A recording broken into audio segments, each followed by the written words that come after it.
Ayo teman-teman, kita mulai belajar fisika. Yuk kita coba tentang cahaya. Begitu indahnya, optik menyenangkan, pasti mudah dimengerti. Ayo belajar fisika, optik jangan ragu. Cahaya dan lensa kita pelajari bersama. Seru dan asyik, pasti kamu suka.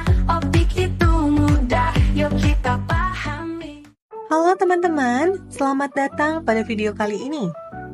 Kali ini, kita akan mengeksplorasi salah satu eksperimen paling terkenal dalam dunia fisika dan optik, yaitu fenomena interferensi cahaya pada celah ganda.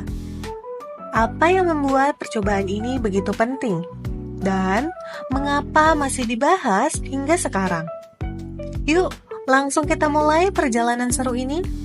Interferensi adalah fenomena ketika dua atau lebih gelombang bertemu dan saling mempengaruhi. Fenomena ini tidak hanya terjadi pada cahaya, tetapi terjadi juga pada gelombang air, gelombang suara, dan gelombang elektromagnetik lainnya.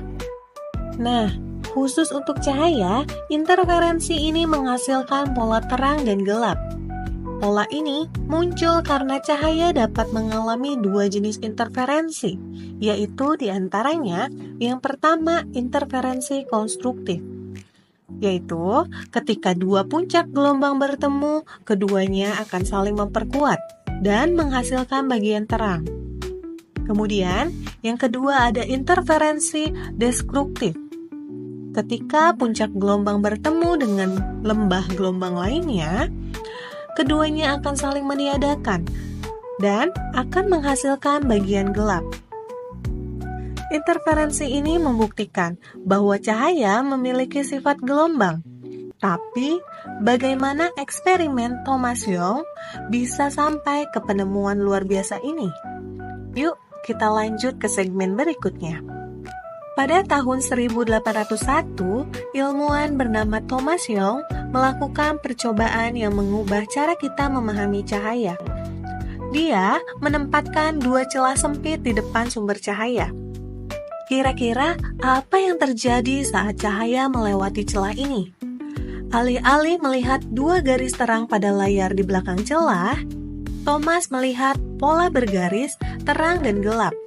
Ini adalah pola interferensi dan hasil ini mengejutkan banyak ilmuwan karena sebelumnya cahaya dianggap hanya bersifat partikel. Percobaan celah ganda Thomas menunjukkan bahwa cahaya memiliki sifat gelombang. Ini adalah langkah penting dalam perkembangan teori optik modern.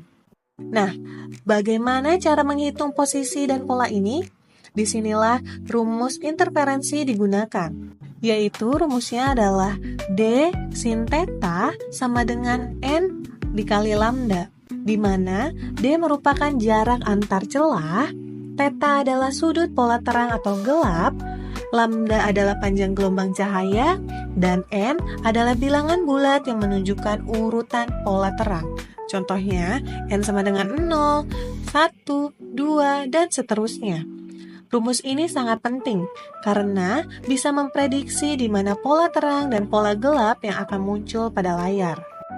Celah ganda bukan hanya sekedar eksperimen klasik yang ditemukan ratusan tahun lalu. Hingga hari ini, prinsip-prinsip interferensi ini digunakan dalam berbagai teknologi, seperti spektrometer, untuk mempelajari panjang gelombang cahaya dan komposisi material. Kemudian, sensor interferensi digunakan dalam ilmu optik dan komunikasi untuk mengukur panjang dan jarak dengan presisi yang tinggi. Dengan memahami interferensi, kita bisa membuat berbagai inovasi yang mendukung kemajuan teknologi. Tak terasa, kita sudah berada di penghujung video. Terima kasih sudah menonton video ini. Semoga video ini bermanfaat dan bisa menambah pemahaman kamu tentang interferensi cahaya dan percobaan celah ganda.